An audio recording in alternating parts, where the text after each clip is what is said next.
How's it going, everybody? The voice of Edericker here, and I've been flying FPV quads for almost 3 years now. If you recall my first video about the Wizard X220, my first flight lasted about 5 seconds, and I still get a good chuckle out of it even today.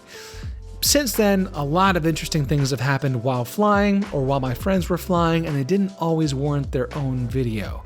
So today, I'm taking some of those interesting moments and compiling all into one video and narrate it for you so you can get some context. First of all, the Hawk. I was flying at a local school. It was a weekend. The school was closed. It's a really cool environment to be flying at. And I misjudged one of my movements and ended up on the roof upside down. I was able to flip myself over by using flip over after crash, but I realized my quad wasn't going anywhere when I saw a huge talon enter the FPV feed. Yes, a Hawk was holding my quad down and it was not letting me leave. Now, only 2 of my 4 motors were working anyway. I doubt I could have taken off, but he was holding me down and I was apprehensive to arm it all. I didn't want to hurt the Hawk. I tried to activate my beeper. I tried to scream and shout at the Hawk from down below. Hawk was unfazed. Eventually, yes, I did arm the quad, hoping just to briefly do so and maybe scare the Hawk instead of hurt him.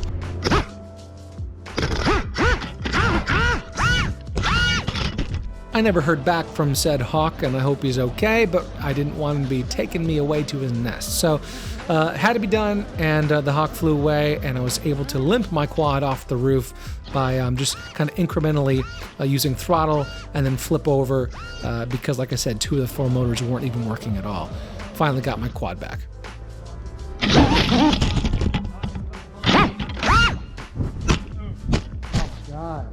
Let's see what he did to you. Right.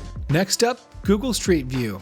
Yes, I am on Google Earth, ladies and gentlemen, wearing my Fat Sharks and holding my Taranis X9D Plus while my FPV quad zooms around the Google Street View car, the driver of which I'm sure is tired of people messing with his vehicle. There are a few frames where I look really epic, standing there facing the sun as it's setting, and then the majority of the shots, however, are me with my back turned to the vehicle, which is not prime. If you want to find this exact shot, go to 2214 Dorset Drive in Raleigh, North Carolina, and you too can see me in all of my FPV glory. Now, I was recording this with my GoPro Session 5 on my quad, but my Session 5 was tilted up a little bit too high, and so the Google Street View car pretty much just stays in the very, very bottom of the footage. And that's one of the reasons why I've lowered my camera tilt since, especially for some of the cinematic FPV flights that I want to do. My camera up tilt used to be much higher, and now I've lowered it so that I don't have these issues anymore. Back in 2018, I have a well-documented rescue mission where I rescued one of my friend's FPV quads off a building roof, and it worked pretty well. But since then, I've had to do it again at the same exact spot as well. This time, it didn't go quite as great. I don't have all the footage, but needless to say, the Phantom 4 Pro ended up spinning wildly out of control. If we were to do this again, I think it would be a better idea to have a much longer cable running from the Phantom 4 Pro down to that claw. The shorter it is, the more likely it is to start spinning out of control and swinging, and then eventually, well, your Phantom 4 Pro is just gonna fall down to the ground like mine did. Luckily, it was okay. Now, it's one thing to get a drone off a roof of a building, it's another to get a drone out of a tree, especially when it's really stuck. I have had my fair share of quad retrievals out of a tree, both for myself and for my friends. And every single rescue mission that I've been involved with, we've always got the quad down within the day that it happened, maybe the next day. But my friend Scott had a quad stuck in a tree for almost a week, if I recall. And I got some shots with the Mavic 2 Zoom just to know exactly where it was in the tree. It was about 60 feet up, and it was very, very stuck and not coming down. It actually survived a big thunderstorm up there. Nothing came down. Finally, my friend Scott found an arborist who was able to climb up there and retrieve the quad. And without his help, it would still be up there today. Around this time last year, my favorite camera to fly on an FPV quad was a GoPro Session 5. I've gone through many Session 5s, and now that they are less easy to come by, I've switched to full-size GoPro 8 Blacks. But when I was running a Session 5, This would happen sometimes where the internal lens would break and it wasn't immediately apparent that that had happened. A Session 5 doesn't have a screen, so you're pretty much hoping that you're getting the shot that you think you're getting.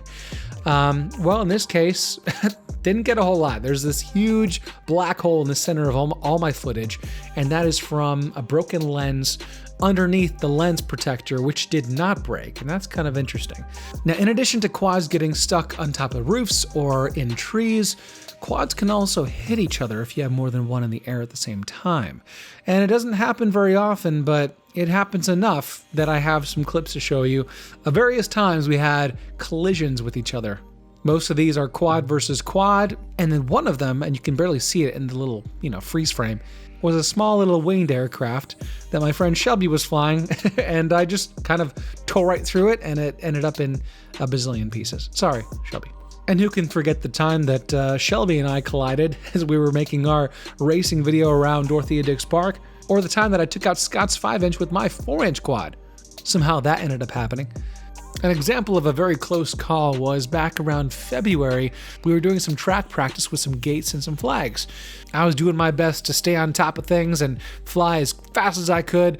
Well, I ended up having either a battery sag or maybe it was just a poor throttle management. Either way, I hit the ground, passing in front of everybody, and all of a sudden, boom! My quad goes out of control and hits the little overhang that only maybe half of us were sitting under. And if that overhang didn't exist, and you can kind of see as I'm going frame by frame through this particular crash, I would have probably taken someone's head off. Yeah, always be careful about where you're positioned when you're setting up a track. And also for my own sake, just focus, Ed, focus. Also, just a tidbit here, I have some footage of me backwards diving through a basketball hoop with a 5-inch quad. It ain't easy, but someone's got to do it.